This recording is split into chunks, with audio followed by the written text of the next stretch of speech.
What's going on, YouTubers? For ladies and gentlemen, it's the Natural Born Thriller, and welcome everyone to All Elite Wrestling Review. We're just giving you AEW Dynamite results from June 18th, 2021 on a Friday night. They gotta get the hell out of Friday night, folks. It is killing them.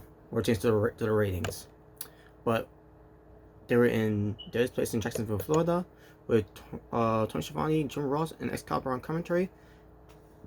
And we're returning to the MMA rules cage fight, which I'm on to get to. Taz was on commentary too as well, which rightfully so, because this is about MMA, and who knows a lot about MMA, in the combat sports industry. Well, the man of the human suplex machine, who's known to be the human suplex machine, Taz. And he knows a lot of MMA submissions and holds and all and whatever have you. So he was a right call there for this for this bout, because that was the opening match. Now I thought that was gonna be the main event.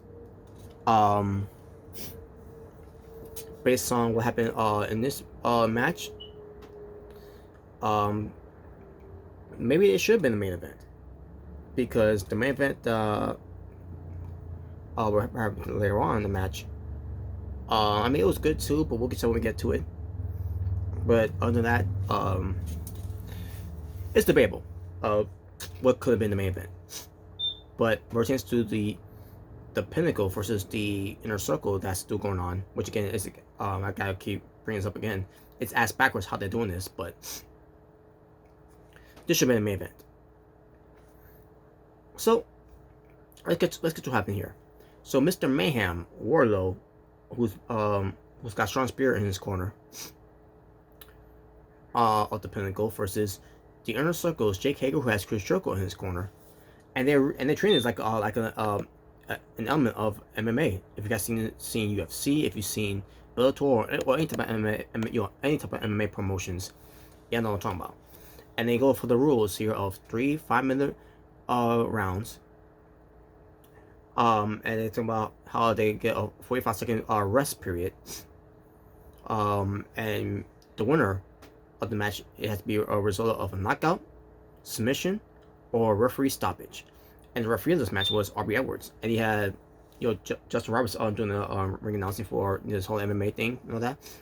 And basically, they did it all right here. Since the ring announcement, introducing who's gonna be the referee, and then the whole thing where before they got into the octagon, they did the whole thing of vaccination, Vaseline meant to say, that's meant to say, not vaccination, Vaseline on the face and all that, checking the gloves, checking and then checking the mouth and all that, if they had a mouth guard and all that. They did it all right there. They did everything right there. Chance to everything they did. Even Aubrey Edwards did her part, where chance to understand the rules. You're ready to understand the rules of what we talked about backstage and all that before we got here. And touch gloves if you want to. Then touch gloves, because they're treating it like it's a blood feud here. So we get to the match happening right now, the first round. And it's 5 minutes, by the way. I think it was 5 minutes if I'm not mistaken.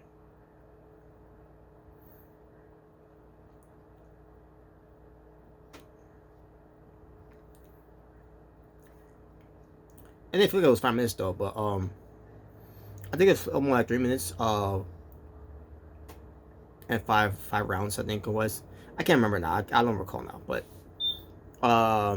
as we get to here, they start doing the whole thing of punching, grappling, and then Jake here did a leg kick to the leg of Warlow. Warlow sells it, and I say to myself, why would Warlow sell it? It's supposed to be MMA. Yeah. I'm like, wait a minute. Oh no, I like, and I thought to myself, I do not like what this is going now. So sure enough, they start treating this MMA fight like it's a wrestling match. And I'm like, oh no. They could have just let them have a MMA fight here. because JK was against Asuka, but against Wardlow in this one, by the way, folks. So the first round ended, second round started, and Taz has had to play this match too, by the way. And they started getting the second round, and they started doing more wrestling moves. I'm like, all wrong. They lost me there. They kind of lost me there, but it wasn't that bad. It wasn't that bad. After seeing this, this was not an MMA fight. This was a MMAW fight. This is no longer mixed martial arts. This is now mixed martial arts wrestling. I'm disappointed how they booked this, but what can you do? You know, like Mark Henry said, he's not. AEW doesn't need to be fixed. It's not broken. So there you go. But in the end, JK won the match. He won with the choke. I keep forgetting what Taz called it. What did Taz call it?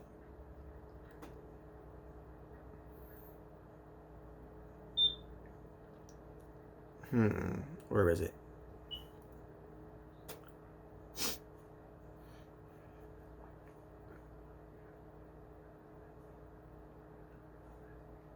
Basically, it's the submission that JK always used to win his MMA fights.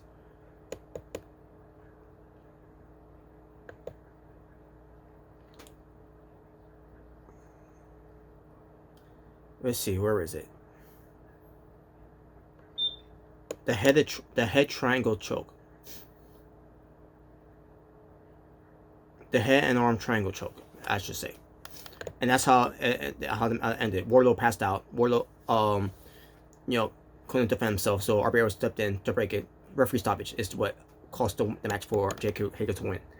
After the match, though, Hager goes for a fist bump to Wardlow, sign of respect. Wardlow goes to do it back. Sean Spears attacks him from behind, and Wardlow was confused, like, wait, what are you doing? Joker kicks in there, and then Wardlow's like, okay, let me get back to helping out the Pinnacle. Like, at the end of the day, it's the Pinnacle versus Inner Circle thing. So basically, there was basically showing signs there that Wardlow could eventually show some respect afterwards, and the way they did this, what they were trying to get involved, like Wardlow doesn't want to be part of that the whole thing anymore, like where Wardlow wants to be on his own now, do one on my own. I'm gonna do one on my own. I don't know. Well, I don't know that's what it's gonna lead to, but it's gonna be a slow build to see how that turns out. But then MJF comes out to make the odds on their favors.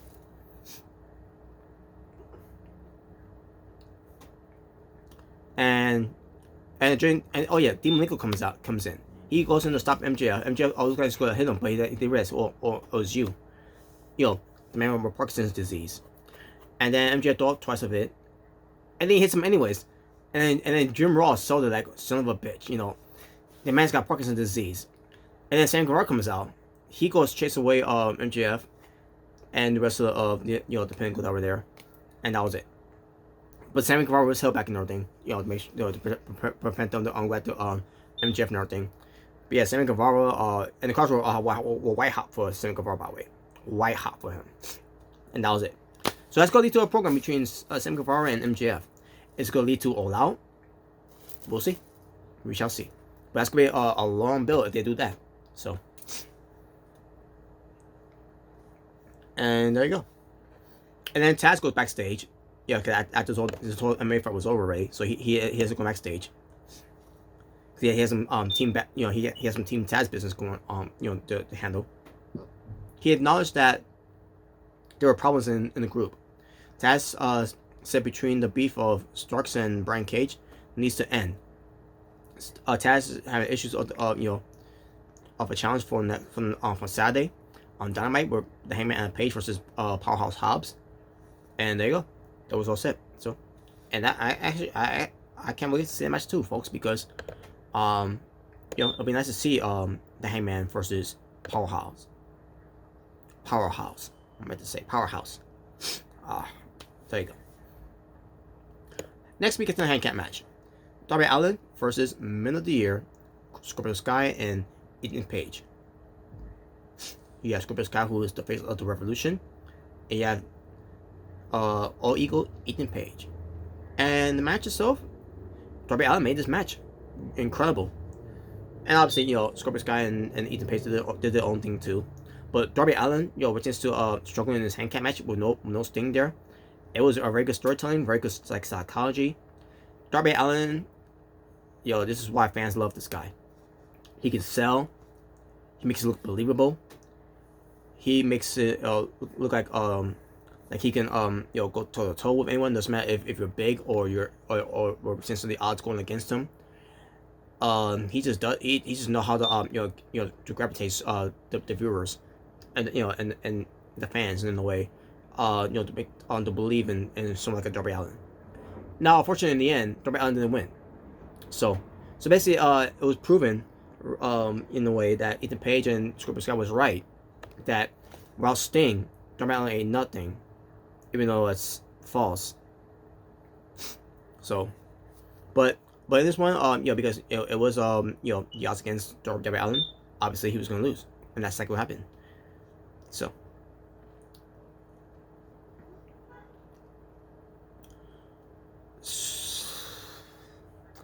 Now, the one match that really lost me, not the MMA match. The MMA match did lose me a little bit because of the wrestling move they were doing, but I still enjoyed it. It didn't insult my intelligence, like this next match did. Orange Cassidy with Best Friends and Chris Stanley versus Cesar Bononi with the Wingmen, which is J.D. Drake, Nick Nemeth, and Peter Avalon. So this match happened with Cesar Bononi and Orange Cassidy happened, and the referee was Bryce Ramsberg. So during the match, you had Peter Avalon and Ryan Nemeth brushing Orange Cassidy's hair, and I guess they were trying to pull on Ryan Nemeth. He had his jacket to pull on Orange Cassidy. Best Friends try to get involved, but referees holding him back and everything.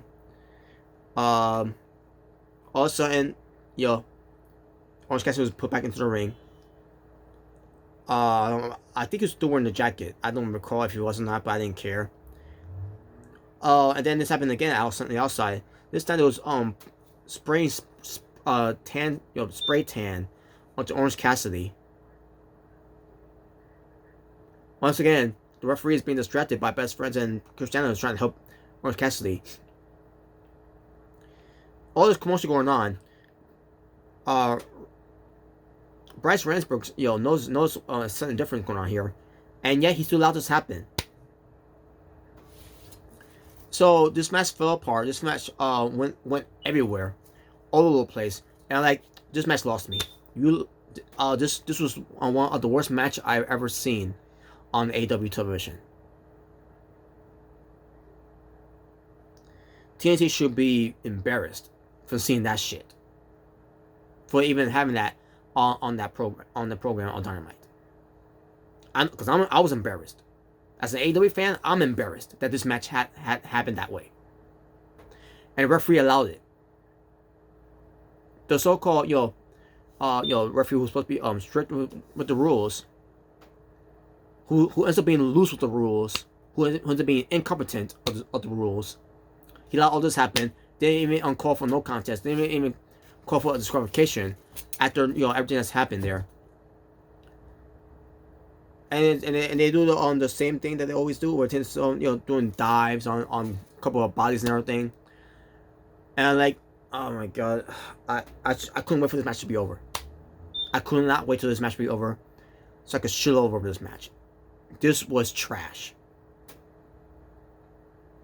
This made me say Britt Baker versus Hikaru Shida's match from last year, which she had to blame nose, was a 5-star match compared to this 0 shitty star match.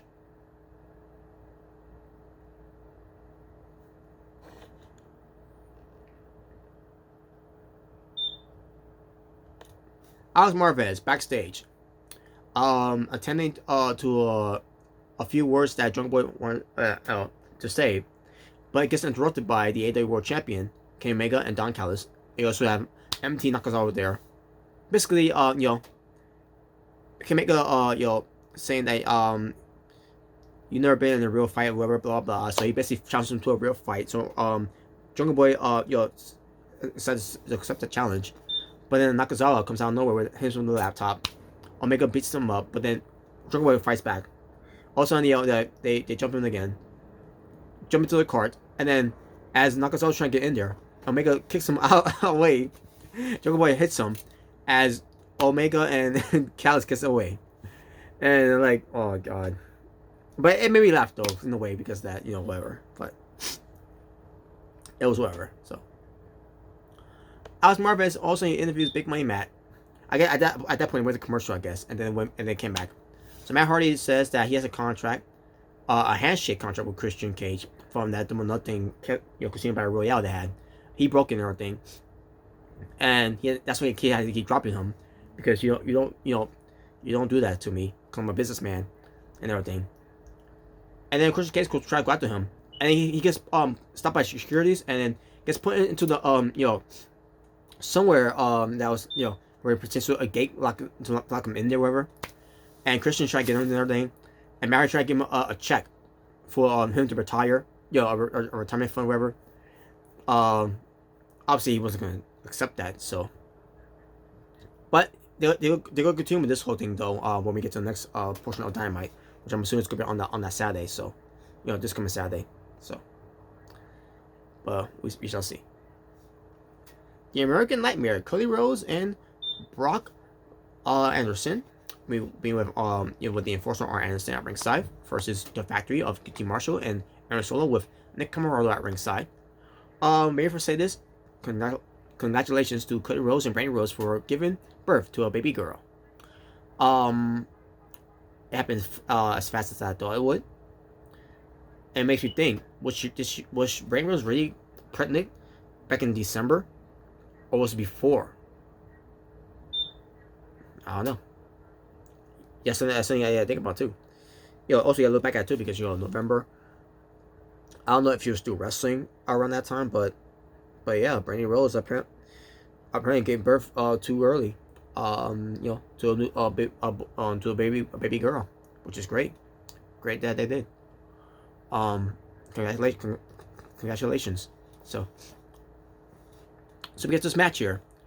Cody Rhodes and again Brock Anderson with Arn Anderson versus QT Marshall and Aaron Solo with Nick Camarado at ringside.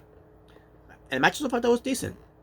And I thought Brock Anderson, I thought he was decent. Wasn't that bad. He's too green obviously, but he's getting there.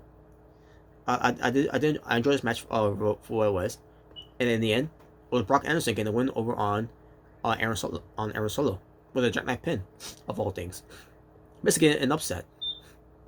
I can see it now. That's gonna be the man right there. He's gonna be the man, the blue chipper. Basically, it's gonna be like what the Rocky Maivia experiment.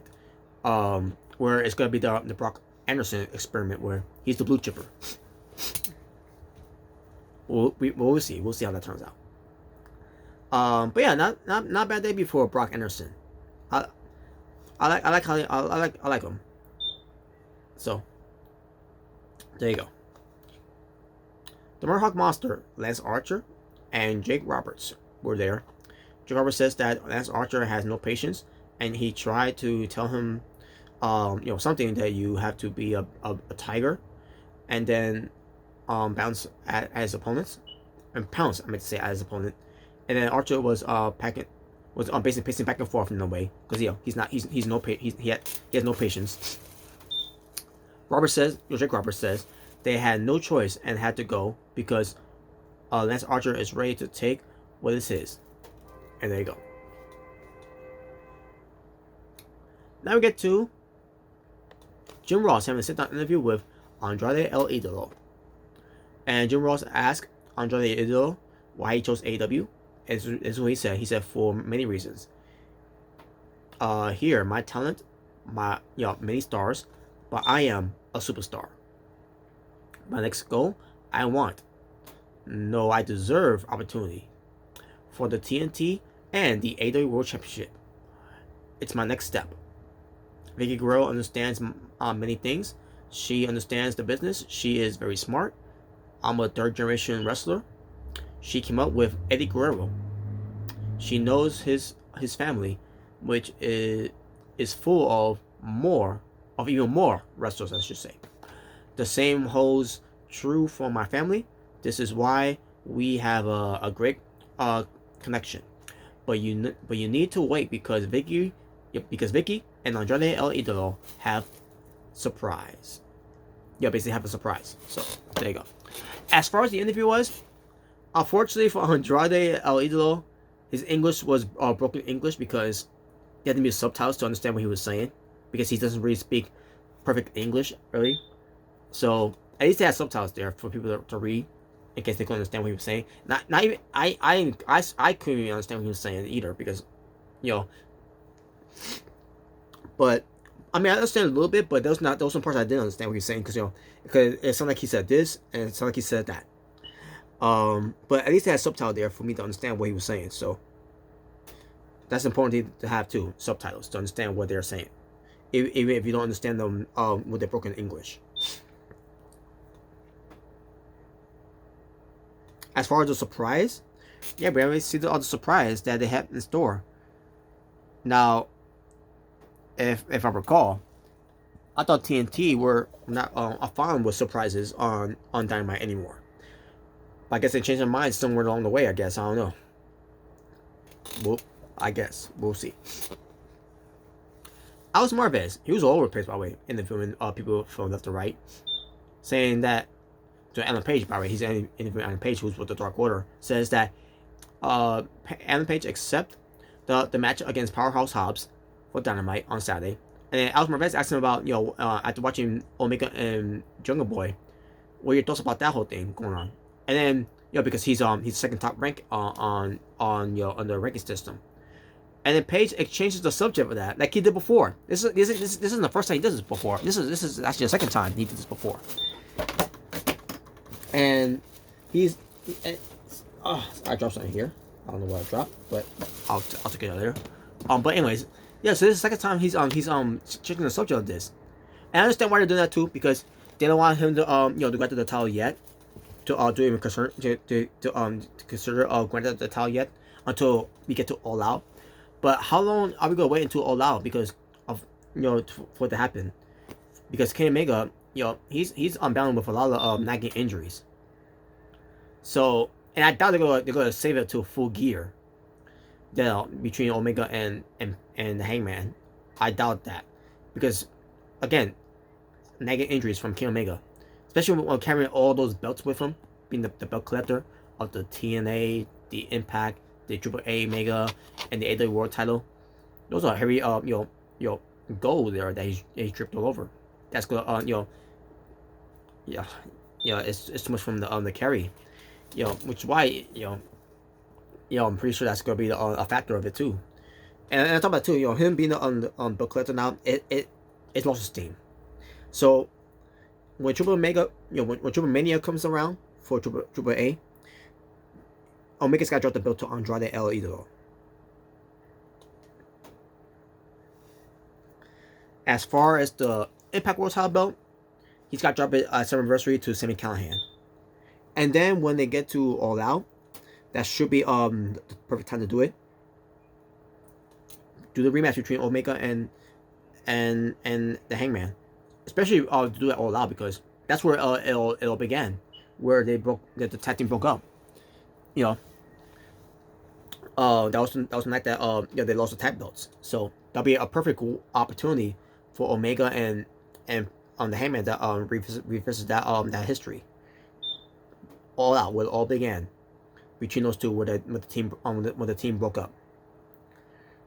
Not by bad terms though, but in the way of Omega's sick and tired of being in a tag team and he wants to be in a singles match now. So this will be a perfect opportunity, and on top of that, it'll be history. It'll be also a history making for pertains to the Hangman, where he got his first opportunity of the AEW World Title on that night at All Out against Chris Jericho, to crown the first ever AEW champion, and he failed to do it, because he wasn't a big name yet. But now, he was still a big star, but he wasn't the big name that fans were getting behind, that he should be the champion, because the right call was for Chris Jericho to be the champion. He had the name value, that's basically what I'm trying to say. The Hangman Adam Page does not have a name value. Now he does, and especially with Cross coming back and Double or Nothing, and hear that big pop for Hangman Adam Page. Yeah, it's gonna be that time at All Out in Chicago. They're going back to Chicago, by the way, on that for this year. Thank God. It's time to do it for the Hangman Adam Page. No more cooling him down. Now it's time to give him the belt. Give the Hangman the belt. He's got the name value now. Give it to him. So, there you go. Then we get to Julia Hart with the Varsity Blondes, Griff Garrison and Brian Pillman Jr. versus the return of the Super Bad Girl, Penelope Ford. Match was solid. You got Julia Hart, who's 19. She's still green. Penelope Ford had to carry her, but this was not a match that was gonna be talk about by next week or in 2 weeks or ever. In the end, though, it was Penelope Ford getting the win. She won with the Indian Deathlock Toko that she did. That she did a bridge of, which is impressive. But after the match, she didn't let go though, and then when she finally did let go, because the Varsity Boss got in there, stop it. Also, Miro comes out. Miro says, where's Skip Sabian? Is he still hurt and everything? And then also he starts attacking Griff Garrison, and Brian Pillman Jr. does a springboard, basically does air Pillman onto Miro, and then we got Fisher come out to breaking up both Pillman and Miro, which sets up a match between Miro and Brian Pillman Jr. for the TNT title on the next Dynamite show on the Saturday, which is going to be this coming Saturday. So, I'm looking forward to seeing that though. Again, I don't know if I'm able to watch it live, but we'll see. It depends how my schedule. Basically, it depends if I don't work on that day. We'll see. When it pertains to the weather, but we'll see.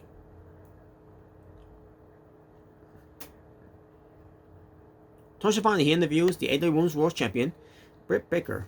Not the Britt Baker, DMD. He also had Reba Rebel, which I want to say. Also, they get interrupted by Vicky Guerrero. She basically says that I want the title around, Nyla Rose. And it says to Tony Khan, owe her a favor after bringing in Andrade El Idolo into AEW. So on Dynamite, which is on a Saturday, it will be the AEW Women's World Champion Britt Baker and Rebel versus Nyla Rose and Vicky Guerrero. So as Vicky Guerrero walks away, all of a sudden Britt Baker starts laughing. And I think Tony Schiavone may laugh too. I think he may laugh. And then Rebel laughs. And then when I heard Rebel laugh, I'm like, oh my god. I forgot about her laugh. The whole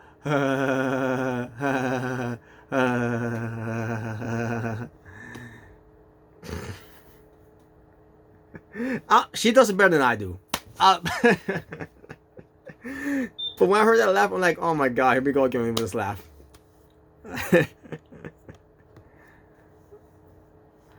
But at the same time, it's not funny because Vicky Guerrero is wrestling. Why do we care to see her wrestle in AEW? We didn't even care for her to see her wrestle in WWE.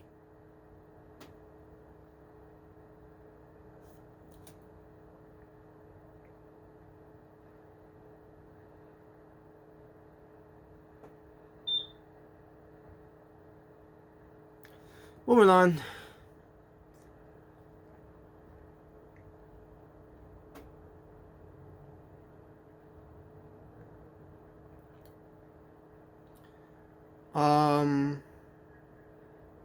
Just want to make sure it's just the right show for Dynamite.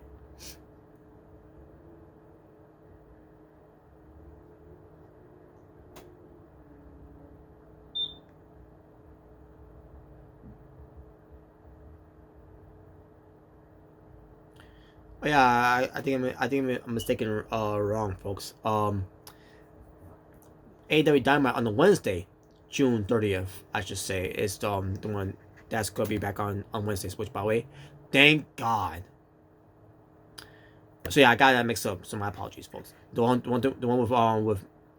with Miro versus Brian Pillman Jr. That's gonna be on Dynamite, not on Saturday. I mean, that's gonna be on the Wednesday next week, not the one that no Saturday's coming. The one that Dynamite's gonna be returning back on Wednesdays, which that's that one I'm saying. Thank God. Plus the first ever MJF versus Sammy Guevara. And I was saying and once I made that announcement, I was saying myself, why couldn't you wait until you get to All Out? But I guess they're gonna wait that long. But that's also gonna be on Dynamite too. Wednesday's Dynamite when they go back to Wednesdays.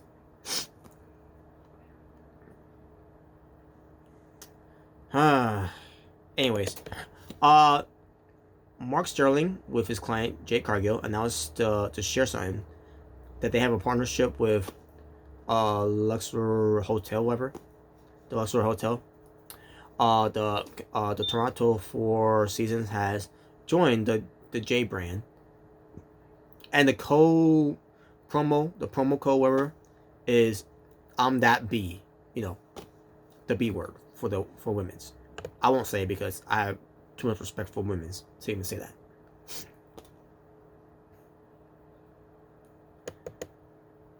Not trying to say, and I'm not trying to say, when women say that they're being disrespectful to women. That's not what I'm trying to say. I'm just telling you, from my personal take, I have respect by not calling women those words. So it's not me on trying to downgrade or to talk down on a man that does call women those words. They say that, more power to them. Me, I'm not one of those people. Main event time.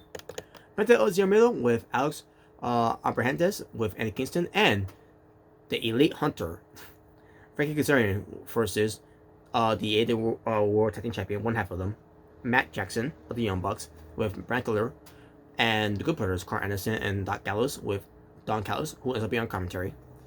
So they had this match, a pretty good match, but we got some shenanigans. Nick Jackson comes out of nowhere, air spraying Penta Zero in the face, which Carl Anderson goes for the super neck breaker, which Doc Callis goes in the super cutter. And I'm saying to myself, no, it was a neck breaker. If it was a cutter, he wouldn't got from the front. No, he got from the back. So it was a neck breaker, not a cutter. But they got the win. So there you go. And that will conclude your final Friday Night Dynamite show. So there you go.